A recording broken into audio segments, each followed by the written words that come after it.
Classic Restos is proudly brought to you by Shannons, insurance for motoring enthusiasts, Hare and Forbes Machinery House, and Pace Farm. Nothing beats catching up with individuals that play integral roles in behind the scenes of trucking. Today, it's time to grab a fistful of heavy duty on this week's Classic Restos.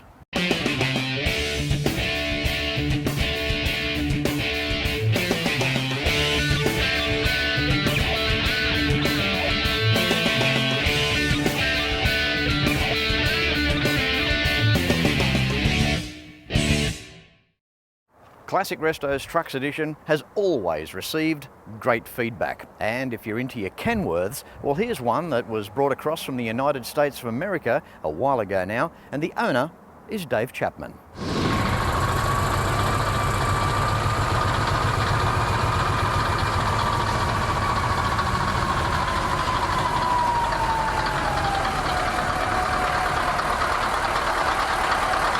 No stranger to Classic Restos Trucks Edition, Dave Chapman, or known in the game as Chappo. How are you, buddy? Yeah, good, Fletch. How are you, mate? That's the way, mate. You're a dead set legend, you are. I don't think so.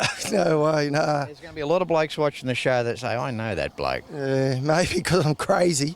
Well, you might be crazy, but you're crazy in a good way, and you're certainly helping to get trucks organised for Classic Restos Trucks Edition. Mate, you've got a 79 Kenworth behind us here. This thing is awesome. Tell us the story. Well, I just got it 3 weeks ago, brought it out from the States, had it over there for a couple of years, and packed her up and brought her home. Now she's here. She went to its first truck show last weekend up at Clarendon, and yeah, everyone was pretty amazed. She's the extended hood with the big V8 19 litre Caterpillar in it. What's that like to drive? Oh, mate, it's awesome. It's like driving a tornado. Yeah, it's awesome. It's pretty safe to say that it's a muscle truck, right? Oh, this is the ultimate muscle truck, I reckon, anyway. Like the GT Falcon of the trucks. Oh, yeah, better than that. Yeah. Now, back in its day, 1979, big truck, probably 79, one of the biggest. Would that be true to say that? Oh, for sure, absolutely for sure. I saw it. I was at Kenworth, Inland Kenworth in 79. I saw one of these trucks, had the bonnet open on it, and I thought, one day I'm going to have one. And now in 2013, I've got one. See, good things come to those who wait, Chappo. Yeah, I've waited a long time. Now, the application for these big trucks, not sounding stupid here, of course they're designed to pull big loads, but these must have been prime candidates for road trains. Oh, yeah. Well, in their day, we had these engines here in Australia in a few cab-over Kenworths and the odd Mack and that. And I remember driving, probably when I was in my early 20s up to Darwin, and we'd have a road train on with a 475 horsepower Detroit in it with 2 trailers on, and these V8 Caterpillars with 3 trailers on with 450 horsepower, 20 horsepower less, they just go past you like you're going backwards. Yeah, the torque they had in their day were awesome. And although still say around 150 horsepower behind some of the big trucks on the road today, we can't underestimate, again, the torque that these engines produce. Yeah, well, they've got heaps of torque, and I was the foreman at Kenworth at the time when they came out, and I tell you what, they blew every single gearbox up that we put behind them. Chappo, how'd they go driveline-wise, like tail shafts, universal joints? Must have been hard on all that stuff. Well, tail shafts have got a lot better now, Fletch, but in their day, these things would just tear them out. Yeah. Diffs out back, what's going on there? 44,000 pound? Yeah, 44,000 pound Eaton dual range diffs. So it's got 2 different ratios in the diff. So this particular truck's got a 13-speed Road Ranger gearbox with a 2-speed Spicer auxiliary with dual range diff. So it's got plenty of gears to choose from. So that's effectively doubled, right? So 26 speeds. It's got another 2-speed in between the diffs as well. Yeah, so yeah, we've got 50 odd gears there. And when it's in low, she doesn't move very fast. It's just unbelievable, isn't it? I mean, you've got the splitter going on as well. I mean, they're all these ratios. I mean, it caters to just about any application in any environment, whether to get out of a bog or to sit on the flat pulling a road train. All the ratios are there. Oh, yeah. Well, this truck in its day, it worked in Washington and Oregon and carted timber mainly logging truck. So, it would have been up and down some steep climbs, and, you had to have those sort of gearing to move the things, Chappo, aren't they amazing? I mean, let's face it, I mean, trucks, they build countries. I mean, the history and the legacy. This is why I have so much admiration, again, as I've mentioned many times, for the drivers, the guys that drove these trucks. I mean, back then, they would have been king of the road, but you look back now and think, wow, they would have been hard times. Oh, they were hard times, all right. I was actually just mentioning how when we had the truck show last weekend, I backed a few old Kenworths and a few old Whites in, and I thought, man, how hard are they to drive?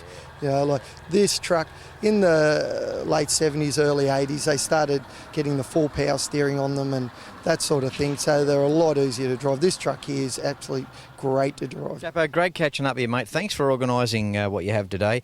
You got away from Northwest Trucks today in the western suburbs of Sydney. Time away from work, a few hours, half a day. That's what these guys do. They just leave their jobs. They know Fletch is coming along to film a truck show. So, I mean, you don't really have to twist their arms. They do enjoy doing it, but I do appreciate it. No, we appreciate you doing it, Fletch, just to help us get the word out there. And we love our trucks, the passion we've got for them. And thanks to Gloomans too for helping put it on for us as well. Absolutely. We, of course, it's thanks to Gloomans, and I mean, there's also Prem One products too. We've got Shannons Insurance, and I mean, these are the people that help these shows go together. And of late, we have Pace Farm Eggs as well. So these are the companies that help, and without the support, there is no truck show. We can't turn up and speak to you. So these are the companies that need to be thanked. But again, thanks very much, Chappo. Yeah, good. Thanks a lot, Fletch. No worries, mate. Good on you.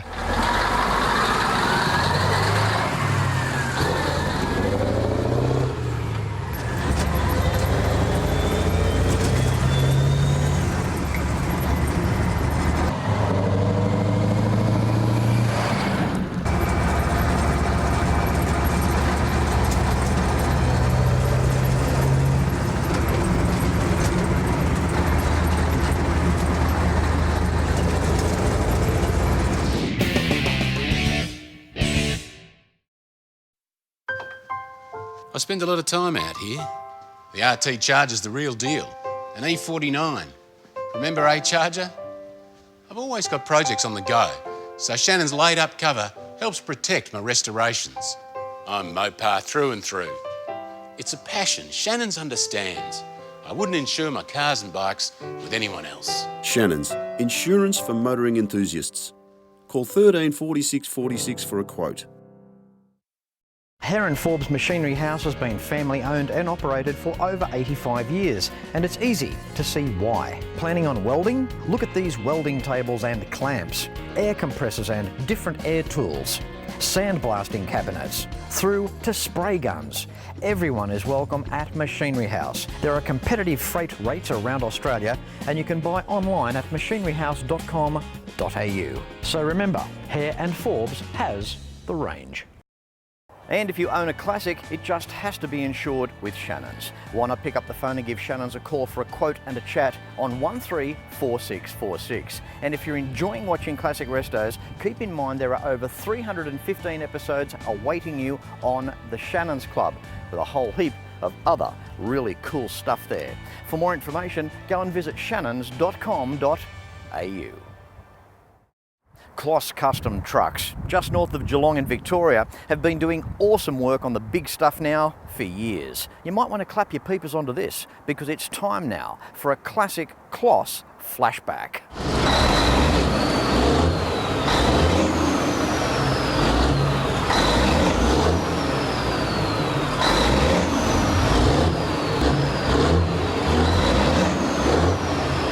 With me on today's show, we have Justin. How are you, Justin? I'm very good, Fletch, and yourself? Good, mate, good.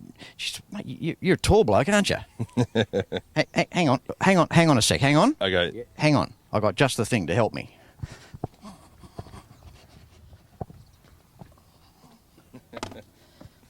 Righto. Okay. Righto. Is that better, mate? How does that feel? How's that feel, mate? They're very good, mate. That's good. So, Justin, how long you guys been here? We've been building trucks here for the last 11 years. And yeah, which started off as just having fun, sort of playing with trucks deal, and then we sort of got hooked up with a company, and they sort of started throwing us new trucks, and away we went, which is sort of where we are today, and 11 years later, and sort of, we're punching out trucks Australia-wide for really cool guys. How far were you into trucking before you thought to yourself, hang on a second, we've got to be a bit creative here, we've got to start doing this sort of stuff? Well, when we were, I suppose, like I say, we're third generation, but my parents took us over the States in, I think it was 89, 90, and like we were able to witness what Americans were doing back then, and blew my mind. Well, from that point forward, we sort of envisioned, to bring that stuff over here, which is just a pipe dream. Like, there's no if, buts, or maybes about it. And then as time progressed and sort of, we were able to slowly, bring parts in and sell it at truck shows, and that sort of, I suppose, put a footprint on the ground for what we can do. The big girl behind us, mate, first cab off the rank here today, the 1985 W924. What's the rundown there? Yeah, this one here we bought, it was just a typical rundown old work truck. And we thought, the truck's too old to put in service, without spending a lot of money on it. We thought, let's just have fun with it. So what we did, we had this truck on a strict budget that we wanted to build. So we had a $16,000 budget in mind, and sort of what you see today is what we spent. We basically built it just out of parts we had in our salvage yard. We lowered the truck 16 inches, and we put a car hauler front axle on it, airbagged the steer, put a lowrider suspension on the rear of it as well to get the rear down.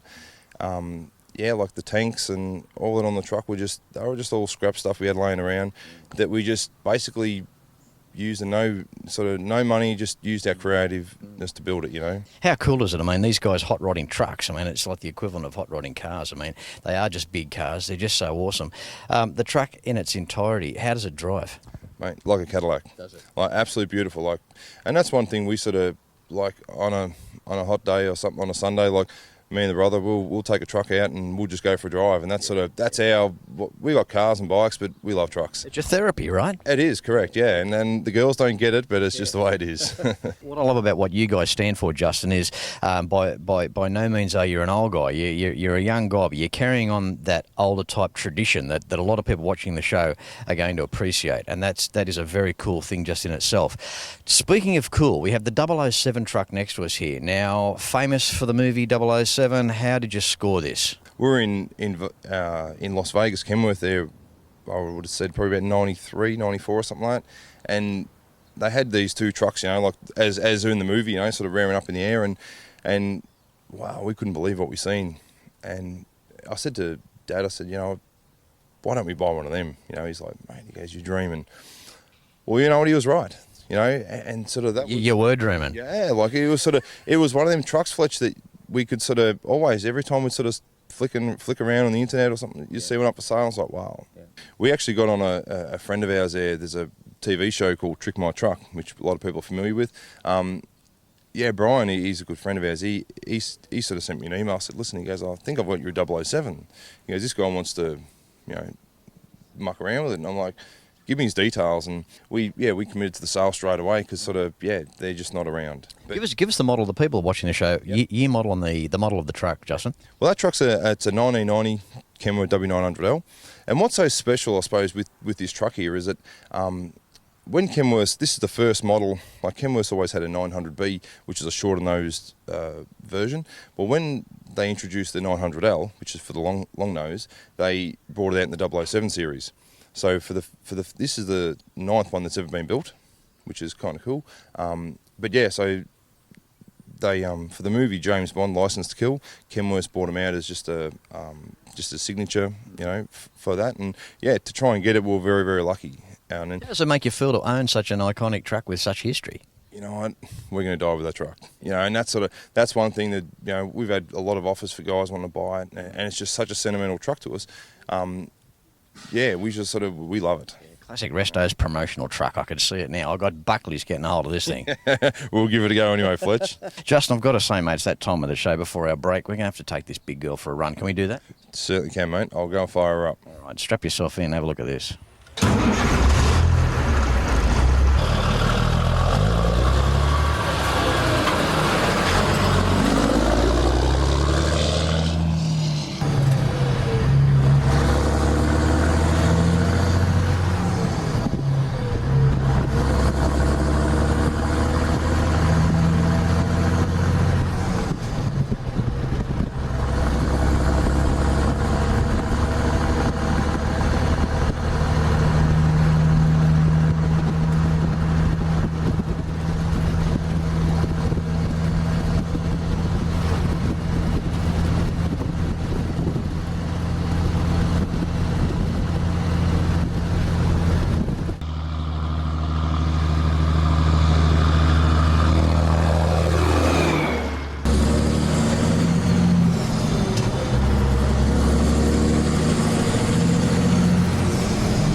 We've always had a few cars. They're all special. The T-Bird. Oh, that's mine. The Combi for when we want to get away. The XR8. It's going to be a classic. They're all insured with Shannons, We've also got Shannon's home and contents cover. which helps protect our automotive collectibles, tools and memorabilia in the home and garage. If you're motoring enthusiasts like us, it's got to be. Shannon's. Shannons, insurance for motoring enthusiasts. Call 13 46 46 for a quote. If you have a restoration project, Hare and Forbes has the tools that you need. Shrinker stretchers, dollies, mallets, bead rollers, profile gauges, professional panel restoration kits, and so much more. Now I warn you, enter at your own risk because you will end up buying something. So come along to your Cap City store or browse and buy online at machineryhouse.com.au because Hare and Forbes has the range. Mate, we've got a Kenworth W924 here. What a classic truck. It's sitting here with all its exuberance, no engine or gearbox. It's like as though it's its own little shrine here. Give us the rundown. What's the story?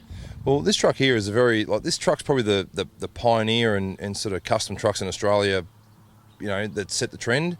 It's a 1983 Kenworth, and from the day it was born, it's just been one very iconic truck. The owners, they were innovators as far as their vision and what they seen, and sort of a lot of people couldn't get where they were going with it, and sort of there was a lot of haters and there was a lot of lovers with it. But to see this truck here today and looking back at its past of what it is, it's just one rare bird. Justin, I just can't believe how iconic and how nice this truck is. I mean, even sitting here now, it's kind of like the old girl's died in one respect and gone to a nursing home, but it's still with us. Correct, yeah. And the owner of the vehicle now, Peter Blanis, this guy is he's a true perfectionist when it comes to, if there's anyone that deserves a truck more than this, that's him. Because and like the ability of sort of us restoring the truck for him and making that dream come true is, that's where we're at. Justin, the history side of this truck, where did it run? Truck predominantly run Melbourne, Brisbane. We've got a shot on screen now of how it looked back in the day. I mean, it's almost like, although a little bit later on, but real smoky in the Bandit stuff, isn't it? Very true, yeah. Like I say, this guy had a vision, and to look back now and as sort of times change and trends change and that, and this guy really captured sort of, he had a cool vision of what he portrayed. So definitely hats off to him.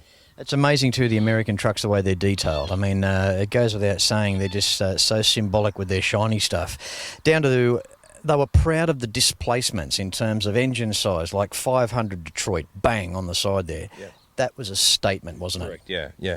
And that's like, this truck here is probably, to sum it up to the sort of the bikers out there, is like a Heritage Softail.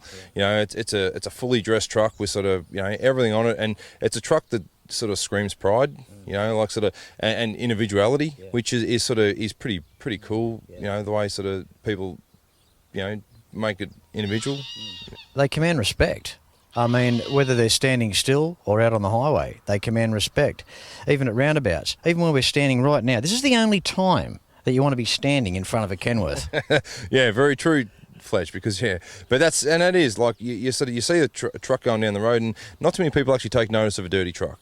They take notice of a clean truck, or they see something different, with a nice style to it, and it actually, you always have that positive image, which is nice, and that's what our industry needs. Sort of more trucks that sort of have that positive image and sort of that pride, and sort of like we always say, class is a cool truck. Well, that sort of sums it all up. Look, every industry, no matter what it is, has always got a dodgy 1 or 2%. And believe me, as I said many times before, I'm right behind this trucking fraternity, because these are the guys, these are the backbone of a lot of the trucking fraternity that you'll come across along the journey, which is just so nice. They're not just guys that drive trucks, they believe in the fraternity. In this case, they rebuild them and just keep the whole legacy alive. What's the story with this one, Justin? Well, this truck here, like, it was one of them sort of trucks that had a lot of history to it, and it was originally owned by a guy, Frank Waddell, from Lithgow. He had it from new. His son then spent a lot of money on building this truck, and they then Americanised it. They put the American bonnet and big sleeper and all that. I think it's a 78-inch sleeper or something on the truck now. And the truck was built for a Sydney Truck Show. I think it's 92 or 93. And just speaking of the sleeper cabs for a sec, over in the United States, they go up to something like 20 feet, like 6 metres in length. Yeah. Almost the whole length of the chassis of the tractor trailer is taken up with the sleeper cab. Yeah, no, true. And Americans are they're very sort of passionate with their drivers. You know, they actually care about their drivers. Our guys sometimes actually get dog kennels to sleep in. You know, where sort of this particular truck here, it was just a luxury liner. You know, from head to toe. So it. And it got built in 90. Yeah, I think it was 92 for the Sydney Truck Show. It then worked its life out. Once again, the truck's owned by a friend of ours, Ryan Hardiman. He bought it in a sad state. It's just worked his whole life out, and he just pumped blood, sweat and gears into it to make it what it is today. I know I've repeated myself many times on Classic Restos about this, but isn't it good that these vehicles can work so hard for many, many years, all the toil that they experience, and at the end, they're lucky enough to come through. It's like sand through a sieve. The big rocks are held, the sand falls through. This is a grain of sand. It's escaped. Put some money into it, and here it is preserved, sitting here today. It's like a medal at the end of it. Yeah, very true. And that once again brings me back to that sort of this whole awareness now that you know, websites like Facebook and that have given people, because you know a lot of people weren't aware of this truck unless you're in that right circle or sort of, you know, had involvement with these sort of older, you know, historical trucks. But nowadays, even young guys, you know, are that sort of cool into it. It's not funny, you know, and that's good because it sort of makes our passion, you know, it fires it and a lot of other people's as well. How could you not like a truck like this? I mean, the chrome stacks, the air cleaners on the side. We look inside the dashboard. I mean, these are trucks. There's no two ways about it. I mean, they've got a truck look, a truck feel. They've got an image all of their own, haven't they? Yeah, true. And like the cool part with, I suppose, where these trucks sit in this present part in time is that, you know, like the owner of this truck here, he, you know, if it's a nice day, he'll go and take his wife out for a drive. You know, like instead of it's a hot rod or a bike, you know, he's actually going for a cruise down the road in actually a really cool truck, you know, and that's great. Mate, awesome. We're into 1984 now with this truck. Very rare, the gold nugget. That's a highly sought after truck now. Yeah, well, Kenworth back in the 80s, they built 30 of these, and which are all individually numbered plaque trucks. It's not many, is it? 30? No. And these are what make them a very collectible truck today. And this one here behind us is number 5. Yeah. And yeah, it's still the original colours, the original paint, you know, sort of basically all the engine, you know, the drivetrain's all been updated, but the truck is still as it was back in the 80s. So, Justin, I love asking the question about the history. I like to know where these big girls have travelled. Do you know what it predominantly did? Yeah, well, this truck here, it was owned, well, it was leased to a company, Malosi Small Goods, that was doing like interstate frozen, like delicatessen sort of stuff. It then got sold to produce carter, and then it ended up being a farm truck, just doing road trains, sort of, you know, hauling wheat and wool and that. And my brother, he's been after the truck for about 3 years now. What part of the country was it mainly? Yeah, Dubbo, New South Wales. Yeah, and Turk, like about 3 years, like sort of, we've had the truck for 2, so yeah, probably 5 years now, been chasing the truck. And yeah, he sort of got wind of it and just kept giving the guy a call, and one thing led to another, and he sort of called us up one Christmas, and at the worst possible time ever, you know, like he goes, man, I want to retire and sell this truck. And it's like, man, well, we had to scrape money together to buy it, you know, because we thought, you know, that sort of, and yeah, we restored it, bar the paint, like I say, the paint's all original. We just put our sign writing on it, and yeah, that's the truck it always was. It's beautiful, mate. Give us a rundown on engine, gearbox, driveline. Yeah, well, the truck originally had a 892 Detroit in it. It's been replaced with a C15 Caterpillar. Because it's a truck in service every day, we want the reliability and efficiency as a new truck will give you.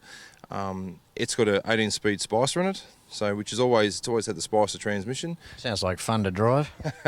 Well, you know, out of all our work trucks, we've probably only got about 2 guys who can drive the truck, so it's cool because it's a very personal truck. Back in the day, 38,000, 44,000 pound diffs.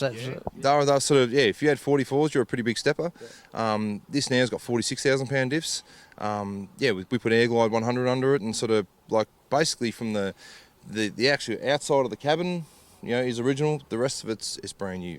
So we sort of like the interior was, we had to repair, you know, pieces of it to make it look right. But yeah, the truck's just one of them things. That were cool. It's an awesome looking truck too. I mean, being the insignia there with the gold nugget up on front there, I mean, this truck must get plenty of looks. Yeah, well, it's definitely something you would never go out of your way to paint a truck that colour, and I think that's the sort of the draw card of sort of the colouring of the truck. Like I know when we first bought it, and because my brother had such a sort of hard on for this truck, and I got it. My wife goes, "What the hell is that?" And my daughter loved it because she thought, Malossi, Italian colours. I mean, it's a walking ambassadorship for Italy, isn't it? Well, the funny part, Fletch, like the trailer it was coupled to was painted the same colour. Yeah. Like it had sort of, all the coloured stripes all the way through it, and it's like, man, check this thing out, will you? But I guess it's sort of, once again, it's just individual. The younger drivers out there these days probably don't have quite the same appreciation unless they're real historians, but the older drivers out there, they'd really recognise the gold nugget. Oh, definitely. And once again, like sort of, and I probably sound like a bit of a broken record here, but a lot of people didn't know the historic meaning of trucks and the way sort of, the way the custom trucks, the history of them and stuff like that. Where now, like I say, because of, there's a lot now, people are aware of it. And knowledge starts, every day we always learn something. Yeah. And like to try and work out where them 30 original gold nuggets come from was very, very hard, And now, we got the sheet of it, who had them from brand new, where 95% of them are now. And the funny part, Fletch, we've had, probably in the last 10 years, like Turk and myself have owned 7 of them. Mate, thanks once again for having me here. Good on you, Justin. Oh, more than welcome, mate. Good on you, mate. Jeez, you got a bloody good hand grip on you, mate. Thank you. Well, I hope you've really enjoyed this week's episode of Classic Restos, featuring some classic truck flashbacks. It's also a big thanks to Lions Transport, Mittagong, New South Wales, for allowing me to invade their yard and using their sensational Kenworths as backdrops for these special episodes. As I say at the end of every show, no matter where you're watching Classic Restos from, until next week, please ride and drive safe. I'm Fletch, and I thank you very much for watching.